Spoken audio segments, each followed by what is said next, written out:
Hallelujah, praise the lord. ఈ రోజులలో same శిష్యుల్లాగానే చాలా మంది భక్తులు భౌతికంగా చూపించి సంబరపడిపోతారు.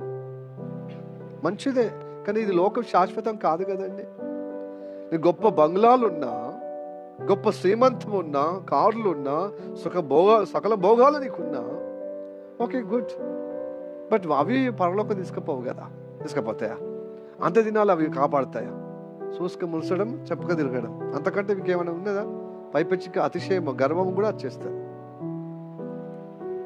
కృతజ్ఞతకు బదులుగా గర్వం కూడా ఇచ్చేస్తుంది. కృతజ్ఞత ఎప్పుడు వస్తుంది అంటే వాక్యం ఉన్నప్పుడు, ఎంత దేవుడు ఇచ్చాడు, దేవుడా నీకు వందనా అనేది కృతజ్ఞత ఉన్న వాళ్ళకు వాక్యమే ఇదంతా ఇచ్చింది. బట్ వాక్యమే కావాలి. ఇది ఉన్నా వాక్యము, ఇది లేకున్నా వాక్యం. ఎందుకంటే యోబు అన్నట్టు, దేవుడు ఇచ్చినాడు, దేవుడికే మహిమ కలుగును గాక. అంత గంభీరము రావాలంటే, అంత పరిణితి రావాలి ప్రతి విశ్వాసకి. అప్పుడు సాతాను మీద మనము జయం పొందిన వాని మొట్టకాయ, వాని తలను మనం చితకొట్టిన వాళ్ళం.